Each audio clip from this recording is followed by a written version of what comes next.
Kaushik Reddy Arekapudi Gandhi episode కు CM Revanth పరిపాలన వైఫల్యమే కారణమన్నారు BRS working president KTR.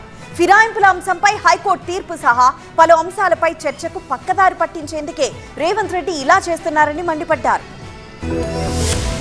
Kaushik Reddy Arekapudi Gandhi మధ్య వివాదం సద్దుమణిగినా దీనిపై నేతల మధ్య మాటల యుద్ధం ఇంకా కొనసాగుతోంది. అమెరికా నుంచి హైదరాబాద్ తిరిగొచ్చిన బీఆర్ఎస్ వర్కింగ్ ప్రెసిడెంట్ కేటీఆర్ కౌశిక్ రెడ్డిని ఆయన ఇంటికి వెళ్లి పరామర్శించారు. ఇంట్లో ధ్వంసమైన ఇంటి అద్దాలు, ఫర్నిచర్ ను పరిశీలించారు. దాడి ఘటనపై వివరాలు అడిగి తెలుసుకున్నారు. కౌశిక్ రెడ్డి ఏం తప్పు మాట్లాడారని, ఆయన ఇంటిపై దాడికి పాల్పడ్డారని ప్రశ్నించారు. ఫిరాయింపు ఎమ్మెల్యేలపై చర్యలు తీసుకోవాలని తాము కోరుతున్నామన్నారు కేటీఆర్. కాంగ్రెస్ కు దమ్ముంటే పార్టీ మారిన ఎమ్మెల్యేలతో రాజీనామా చేయించి ఎన్నికలకు రావాలని డిమాండ్ చేశారు. గ్యారంటీలు అమలు చేయాలని అడిగితే ఇలాంటి హైడ్రామాలు చేస్తున్నారని మండిపడ్డారు. ఇవన్నీ తిరిగి రేవంత్ కే చుట్టుకుంటాయని కేటీఆర్ హెచ్చరించారు.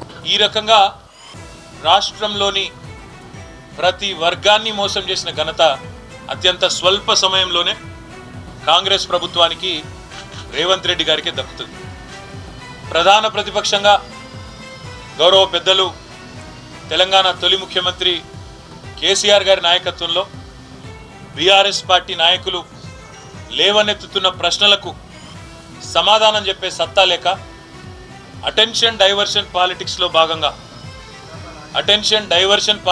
భాగంగా ఇవాళ ఒక్కొక్కటిగా రేవంత్ రెడ్డి ఆయన తొత్తులు చిల్లర ఎత్తుగడలేస్తూ చిల్లర మాటలు మాట్లాడుతూ బజారు మాటలు మాట్లాడుతూ రాజకీయాలను అసహ్యం కలిగే విధంగా ఇవాళ చండాలంగా ప్రవర్తిస్తా ఉన్నారు. కోర్టు తీర్పుతో ఫిరాయింపు ఎమ్మెల్యేలు భయపడుతున్నారన్నారు కేటీఆర్. ఈ అంశంపై ప్రజల దృష్టి మరల్చేందుకే ఈ దాడులు జరిగాయని ఆరోపించారు. 100 మంది గూండాలు ఎమ్మెల్యే ఇంటిపై దాడి చేస్తుంటే పోలీసులు ఏం చేస్తున్నారని ప్రశ్నించారు. దాడులకు ప్రోత్సహించిన పోలీసులపై కూడా చర్యలు తీసుకోవాలని డిమాండ్ చేశారు. హైదరాబాద్ లో ఇలాంటి గూండాగిరి గత 10 ఏళ్లలో ఎప్పుడూ లేదన్నారు కేటీఆర్. పార్టీ మారిన ఎమ్మెల్యేలు ఏ పార్టీలో ఉన్నారో ఇప్పటికైనా చెప్పాలన్నారు. హైదరాబాద్ లో ఉన్న ప్రజలందరూ తమవారే అన్నారు. ప్రాంతీయ తత్వం మీద దాడులు గతంలో లేవని, ఇప్పుడు కూడా ఉండవన్నారు. బీఆర్ఎస్ పార్టీకి హైదరాబాద్ ప్రజలు అండగా నిలిచారనే కారణంగా సీఎం రేవంత్ కక్ష సాధింపు చర్యలు చేపడుతున్నారని కేటీఆర్ విమర్శించారు.